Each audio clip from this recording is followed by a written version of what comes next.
ॐ नारायणाय हरि बोली नारायणाय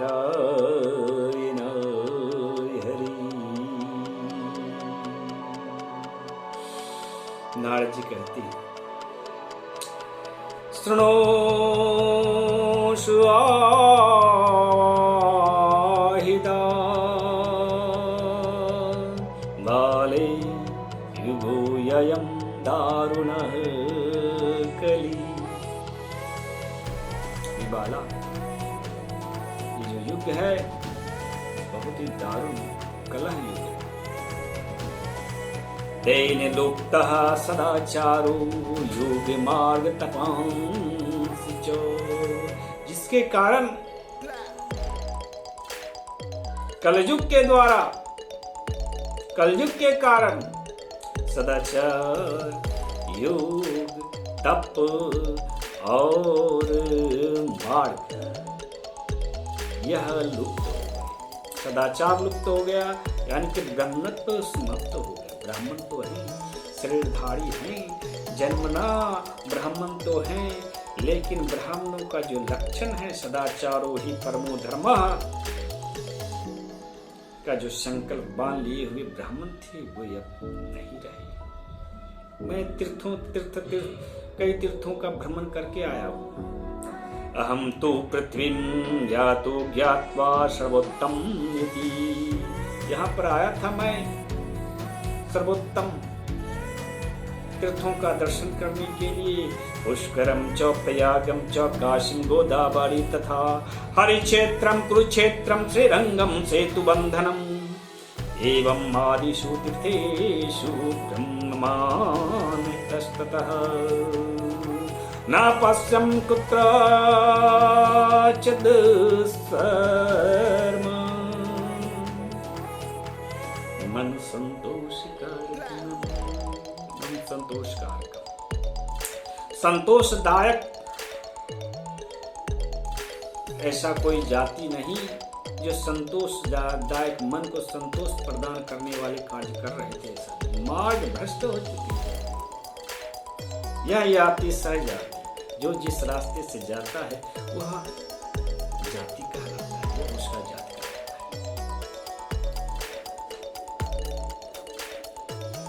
तो जाति से भ्रष्ट हो गए हैं। सदाचार जो पहचान है आपके ब्राह्मणों का, वो आप ब्राह्मणों की पहचान रही नहीं।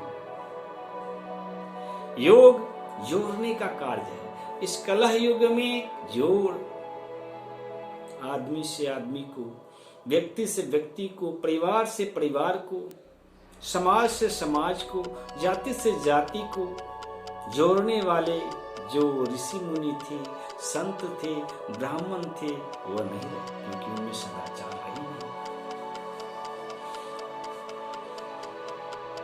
आपके जो तप सत युग की पहचान होती है। कृति युगे तपः त्रेता ज्ञानम द्वापरे यज्ञ प्रधान कलयुग दान कहा गया है ऐसा। तो वह जो तपस्या थी जिससे आपके सतयुग की पहचान होती थी, वो अब रही। तपस्या नहीं रहा कलयुग के कारण। फलतः लोग क्या हो गए? असुर हो गए, अग हो गए,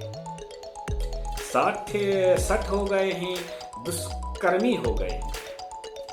और तो और यहाँ इस युग में यह संतो विषिदन्ति प्रहृष्यन्ति आसाधवः। साधु की पहचान होती है सद प्रवृत्ति, सत्य भावे, साधु भावे जो है वह भावना अब रही नहीं। साधु की पहचान होती है आपके सद्भावना से, शुभ कामना से। आज के साधु संत जो हैं आपके कलयुग के प्रभाव से क्या हो गए हैं? मारण मोहन वशीकरण उद्दीपन उच्चाटन के मोहजाल में फंसे हुए। कलह उत्पन्न करने वाले ज्ञान जो है उसको प्रदान कर रहे हैं। साधु। सो ये जो व्यवस्था है शून्यम साम्यम समुच्चय, सामाजिक व्यवस्था हो, राजनीतिक व्यवस्था हो, सांस्कृतिक व्यवस्था हो, आध्यात्मिक व्यवस्था हो, वो सब क्या हो गए? असम हो गए, असंतुलित हो गए। तो ये जो आप देख रहे हो उच्चावच, तो आपके जीवन में भी प्रकट हो गया है। आप माँ होकर के युवती हो और वह जो आपके संतान हैं ये दोनों वृद्ध हो गए। ये उच्चावच, आप आत्मनिरीक्षण नहीं करें। यह संतो विषदन्ते प्रहसन्ति आसादवः धत्ते धैर्यं तो यो धीमान सह धीरः पंडितो अथवा। यहाँ 4 जन जो हैं, जो साधुता की पहचान है वह क्या है? व्यथित है, धैर्य, बुद्धिमान, पंडित, ये सभी जो हैं, और आपके जो धीरवान व्यक्ति हैं वो, ये सभी साधुता के लक्षण हैं। जहाँ पे धर्म है वहाँ पर धैर्य होगा ही, वहाँ पे बुद्धिमानी होगी ही, वो पंडित होंगे ही। अब तुम स्वयं को ही देखो, तुम भक्ति हो। भक्ति 4 कारणों से उत्पन्न होती है। किन किन कारणों से? कर्म करने से भक्ति उत्पन्न होती है, भक्ति करने की क्षमता उत्पन्न होती है। भक्ति जो भगवान से मिलाने वाली, कर्म करने की क्षमता होनी चाहिए। आपके साहचर्य, प्रेम, सेवा, ये 4 चीज, ये चारों का संयोग है। देखो इन चारों से पंडित को यदि साहचर्य मिले किसी भी मनुष्य को, तो वो पंडित बन जाता है। ज्ञान या पुस्तक अध्ययन करने से कोई पंडित नहीं बन जाता है।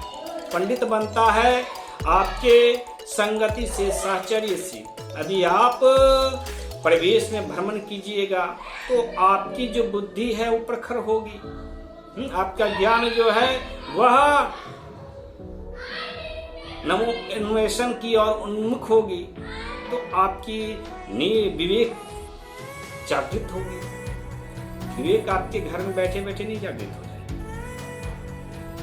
उसके लिए आपको तरह तरह के लोगों से भेंट करना पड़ेगा, तभी तो आपकी विवेक जागृत हो गया। युक्तियुक्त विवेक यानी युक्तियुक्त निर्णय करने की क्षमता, समयोचित निर्णय करने की क्षमता, वो साहचर्य से आपके उत्पन्न होती है। विभिन्न परिस्थितियों में अलग अलग प्रकार की निर्णय लेने की जो क्षमता होती है उसे विवेक कहते हैं। तो वो साहचर्य के अधीन। भक्ति हो, जानती नहीं हो, व्यतीत हो रही। कर्म यदि करोगे तो बुद्धि होगी, आप कर्म कर नहीं रहे हो। उस प्रकार के कर्मों से अनभिज्ञ हो, तभी प्रश्न कर रही हो, प्रश्न पे प्रश्न कर रही हो। बतलाना चाह रहे हैं, उसको विस्तार से हम लोग जान रहे हैं। लोगों में भी यही स्थिति है, बाकी जो जन है आपके कलयुग में वास करते हैं उनमें भी यही स्थिति है। वो कर्म कर नहीं रहे हैं, आपके लाभ की ओर उन्मुख हो रहे हैं, इसीलिए उसमें बुद्धि की कमी है, कलह कर रहे हैं। कलह कौन करता है? जिसमें बुद्धि नहीं होती है, या फिर कोई बुद्धि होती है दुर्बुद्धि होती है, सद्बुद्धि नहीं होती है, सद्भावना नहीं होती है, तो वैसी स्थिति है नहीं। प्रेम व्यवहार हो तो आपके अंदर धैर्य होती है। प्रेम एक दूसरे को बांधता है, एक दूसरे के अंदर क्या करता है? धैर्य उत्पन्न करता है, एक दूसरे को अपना स्वरूप मानता है। ये शरीर जो है अर्धविकल है। जब आप अपने आत्मा का पोषण करोगे, आत्मा का पोषण कैसे होगा? सामने वाले के प्रति आत्मीयता की अनुभूति करना, है ना? सोअहम की भावना से, इसी को कहते प्रेम। पति पत्नी से प्रेम करता है तो क्या हो जाता है? धैर्य रहती है, उनमें निष्ठा रहती है एक दूसरे के प्रति। तब, नहीं तो आपके रिश्तेदार हुए, एक दूसरे के प्रति भावना रहती है, विश्वास रहता है, प्रेम की भावना होती है, विश्वास रहती है, तब उनमें निष्ठा जगती है। निष्ठा ही तो आपके धैर्य का कारण है। धैर्य यानी धर्म, धृति, धर्म का प्रथम लक्षण है धृति, उससे धैर्य उत्पन्न हो। तो वो धैर्य, और वो आती कहाँ से है? भक्ति से। संतों की सेवा तो करते नहीं है कोई। आज का युग तो ऐसा है, माता पिता जाना ही नहीं देवा, और संतन से करवाही हूँ सेवा। तो संतों से सेवा करवाते हैं, देवताओं को महत्व नहीं देते हैं, बहुदेववादी है। बहुदेववादी है यानी कि बुद्धि अधिक हो गई है। बुद्धि अधिक हो गई, किस प्रकार की बुद्धि अधिक हो गई है? तो बुद्धि अधिक हो गई, ये देवता भी हमारे मनोकामना पूरी ना करे, हम चले दूसरे देवता के पास। ये गुरु जी हम अच्छे ढंग से हमें मार्गदर्शन ना करे तो हम दूसरा गुरु जी कर लेते हैं। तो तरह तरह के देवता हैं। निष्ठा की कमी है, निष्ठा की कमी है, आतुरता अधिक है, आतुरता अधिक होने के कारण धैर्य नहीं है। सभी अपने स्वार्थ के लिए जी रहे, फलता भक्ति उस रूप में नहीं है जिस रूप में होना चाहिए, जिसके कारण तुम व्यतीत हो रही हो। न त्वामपि सुते साकं को अपि पश्यति साम्प्रतम् उपेक्षित अनुराग अंधे जड़ जड़ितेन संस्थिता वृंदावनस्य संयोगात् पुनः त्वं तरुणी नवा धन्यं वृंदावनं तेन भक्ति नृत्यन्ते अत्र च। यहाँ भक्ति का वास है, उद्धव जी की प्रेरणा के कारण, उद्धव जी की वासवन भूमि होने के कारण। वृंदावन यानी मित्र, वृंद, समूह की संगति के कारण यहाँ के पर्यावरण में सभी भक्त हैं, तो उनकी संगति साहचर्य के कारण भक्ति, तुम फिर से नवयुवती होगी, तुम में फिर से वही उमंग, युवावस्था की जो अनुभूति होती है उत्पन्न हो गई। लेकिन इन ज्ञान और वैरागियों को जो है आपके, वो जो आपके उपेक्षित हैं, व्यतीत हैं, यहाँ पे उनके संग, उनके साथी कोई नहीं है। अत्र इमु ग्राहक अभावात न जरामपि मुंचत।